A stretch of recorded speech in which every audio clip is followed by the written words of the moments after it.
Bonjour, je vais vous parler d'un sujet qui est peu connu dans le contexte politique, les besoins de l'âme. Depuis le Moyen Âge, l'Occident a tellement développé les technologies, l'industrie, le commerce et la géopolitique que toute l'attention s'est portée sur les besoins matériels au détriment du développement de l'esprit citoyen. Aujourd'hui, les programmes politiques parlent surtout des besoins du corps et des services publics rendus à la population d'un territoire. D'aucuns diront qu'il suffirait de satisfaire les besoins matériels et juridiques de l'humanité pour qu'une paix universelle règne. Loin s'en faut. L'homme n'est pas qu'une bouche à nourrir, un corps à vêtir et à protéger par un toit pour qu'il puisse ensuite vaquer à ses loisirs. N'étant pas un animal solitaire, l'homme est à la fois un être biologique et social dont l'âme n'est pas nourrie dans le modèle actuel. Pour replacer cette problématique dans un contexte historique, intéressons-nous à l'Occident depuis le Moyen Âge. Le père de l'Église, Thomas d'Aquin, autorise le prêt avec intérêt qui a fait une place de plus en plus importante au matérialisme.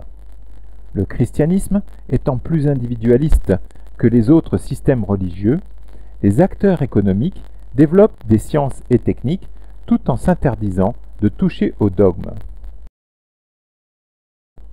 Au XVIe siècle, le protestantisme donne une dynamique renforcée au capitalisme. En a résulté la compétition entre nations, puis l'impérialisme, essentiellement après la Révolution industrielle et française. La Révolution française a instauré les droits de l'homme et du citoyen dans une vision très terre-à-terre des rapports juridiques, sans se référer à la notion d'obligation, qui est le moteur de la recherche du bien. Les obligations non reconnues ne peuvent tourner ni la société ni l'homme vers le bien. L'idéal du bien est une catégorie en dehors de ce monde. Il se trouve caché dans le cœur de chacun, mais peut être reconnu par tous. Rousseau disait « Sitôt on rentre en soi-même, chacun reconnaît le bien, chacun discerne le beau. » En travaillant pour la France libre de Londres, la philosophe Simone Weil a été la première à reconnaître les faiblesses des constitutions précédentes sur le plan des valeurs. En guise de réponse, elle offrit un prélude à une nouvelle constitution qu'Albert Camus fit paraître sous le titre « L'enracinement ». Le titre originel donné par Simone Weil est « Prélude à une déclaration des devoirs envers l'être humain ». Mais après-guerre, son projet fut oublié car les hommes, retrouvant la paix, ne pensaient plus qu'aux besoins du corps, négligeant une fois encore les besoins de l'âme. L'objectif de Simone Weil est d'établir les besoins du corps et les différents besoins de l'âme qu'elle place sur le même plan que les premiers. Les besoins du corps sont en général assez bien connus. La nourriture, la chaleur, le sommeil, l'hygiène, le repos, l'exercice, l'air pur.